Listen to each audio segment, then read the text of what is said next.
What's up guys, Cali Sunset Gaming with you again, and today I'm going to be teaching you guys how to clean your PlayStation 4. Now I know this is a little bit different, usually I'm doing gaming videos, but I thought to myself, what is one of those things that everybody needs to know how to do? Definitely clean your PS4. If you're anything like me, before you clean your PS4, it's going to sound like a jet engine taking off. And whenever you download a new game, like The Last of Us 2 nearly broke my console off, I thought it was just going to take off out the window.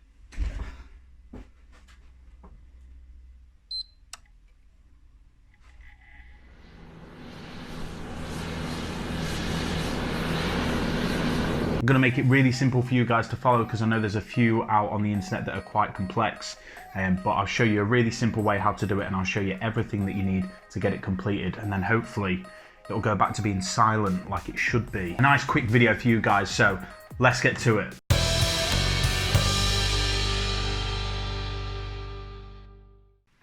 Okay, so for this video we're going to need some parts. Firstly, a PlayStation 4, obviously. Next, some compressed air. Now this compressed air you can get from sort of like computer stores, that sort of thing. Then you're going to need a Phillips head screwdriver and a T8 security screw. Then we're going to add a duster to this loadout for good measure. I'll make sure that I leave an Amazon link to get all these parts if you don't have them already. They're nice and cheap. Each of the parts that I mentioned have multiple uses, so you can just store these in a tool collection that you've already got. Or if you don't have a tool collection, congratulations, you've just started one. If you can see on my Mac some Twitch going on, it's my Bro the Pilgrim program. If you're a fan of survival horror and a really inviting online atmosphere, I really suggest you guys check him out. I'll leave a link in my description just so that you can check his next Twitch, which is usually on a Sunday night. So one of the things that you'll find most commonly is the dust down the sides. Now mine's not too bad, but if you haven't cleaned yours before, it'll be quite excessive. Now, to start this off, what I will say is that the screwdriver that you're going to use is going to be needed on the back of the console. Now, the problem with this is that the screw heads are covered usually by warranty stickers. Obviously I've cleaned my console before, so I've actually taken these off before removing the screws. So where I'm indicating now is just where you're going to find the screws. What you're going to need to do is use a very delicate hand and peel these stickers off to reveal the screw heads. Now this will void the warranty of your PlayStation 4, but the PS5's out in a couple of months, so we're balling, alright? Warranty doesn't matter to us anymore. We're in that cool off period before a new console comes out. We're all outlaws, so just rip those stickers off and let's get to work. So to remove the case, what you're going to need to do is you're going to need to turn the console upside down. Now do this once you've removed all of the screws from the rear of the console. What you do is you place your fingers at the back and just lightly tug until you can feel it pop out of place. From there, what you want to do is you want to be really careful to lift it up slightly and then slide it back towards you before taking it off. So straight away, as soon as I take the case off, you can see that there's dust in there. This has only been like 4 or 5 months and already the dust is starting to build on it.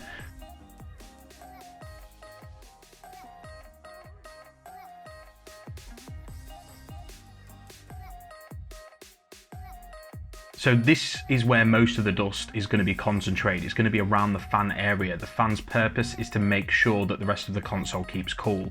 As a result, a lot of dust is going to travel through there, and that is where a large majority of the build-up takes place. The fan has to overwork, it's louder. Science. So what I'm going to do is I'm going to show you how to remove the main power bank, and then once you've removed that, what you'll be able to do is you'll be able to clean it effectively. This part is where the T8 security screw is going to be needed. And as you can see by the arrows indicated that I'm showing you now, these are all the screws that are going to have to be removed so the power bank can be moved as well. So it's important to remove the screws with the Phillips head first. And when you pull them out, you'll feel them come loose, and then you can just use that little metal handle that's attached to them. Look at the impressive length on that screw. That'll make your eyes water. Next, straight over to the other side, same process again. Keep turning it until you feel it go loose. Lift it up and put it to one side. The next part is where you're going to need to use the T8 security screw. Now the T8 screw is different to the T8 security screw. The reason that it's called the security screw is because the head is slightly recessed to allow for the little bumps that you'll see in the screws. It's important that you make sure that you get the security screws because the standard T8 won't work. So just get to work from here and remove the T8 security screws. Make sure that you remove every screw that has an arrow pointing towards it on the power bank, because if you don't, it won't come out.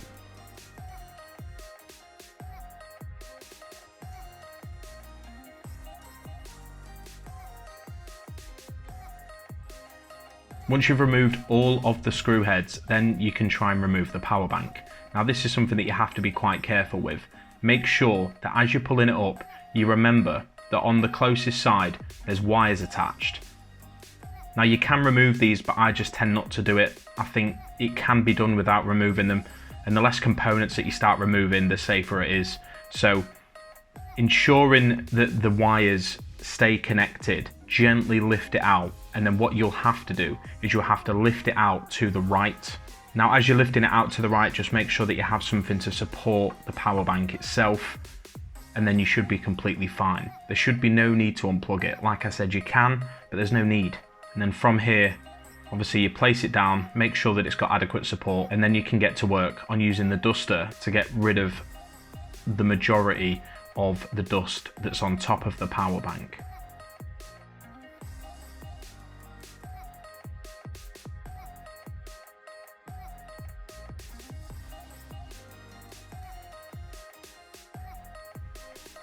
When you're using the duster, just make sure that you're being incredibly gentle.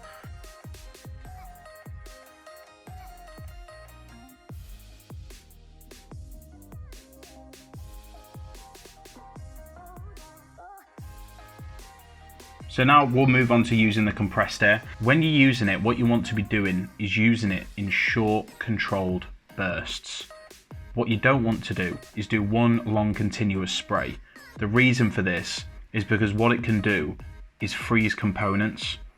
And if it freezes components, then there's an opportunity for moisture to start. And if moisture starts, then the console dies. And spiritually, you die as well. So from here, what you want to do is you'll see a little metal grate. Just spray the air through there in short bursts, and you'll notice that the fan will start to spin. That's because that's where the main intake of air comes from. So using the short control burst that I mentioned, just spray it through there a few times. The dust on mine that you see isn't really that bad. Like I said, I only cleaned it like 6 months ago. Trust me, if you've never cleaned your PS4, you're probably going to need a hazmat suit because it will be real bad. Like if you haven't put a towel down and you've just started doing this in your bedroom, you're probably past the point of no return. I understand that. So I apologise in advance that you're probably going to have a bedroom looking like Tales of the Crypt. All you do is keep spraying around, getting rid of the excess. Don't forget on the sides, just make sure that those pathways are clear for fresh air to go through the console. Give it a once over, and once you feel like all the dust is gone, do it a little bit more, just to make sure. And then if it is, fantastic. Then you're in a position in which you can start to put it back together.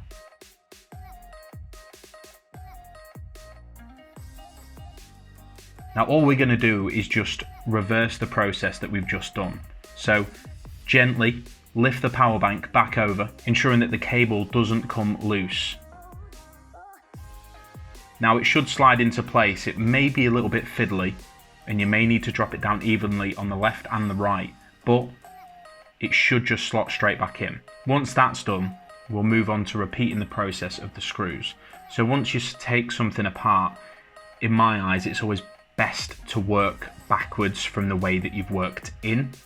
So start off with the T8 security screws, screw those back in. And if at any point you feel as if one side of the power bank is still a little bit up, just make those slight adjustments.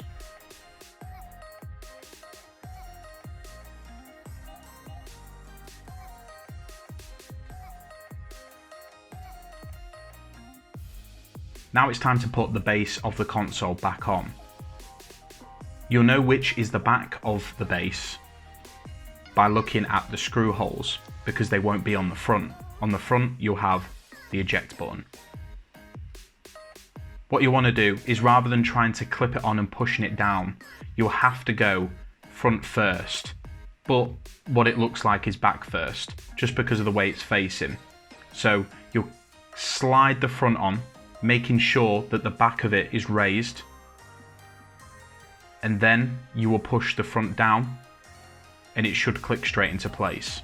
So I'll just quickly say that again. The front of the base goes on first, you angle it down so it hooks on, and then you push the back on.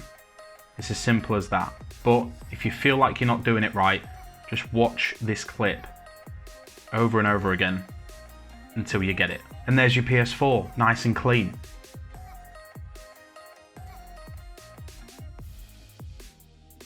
Give it a little spruce on the top, give it a little va-va-voom on the top, you're all sorted.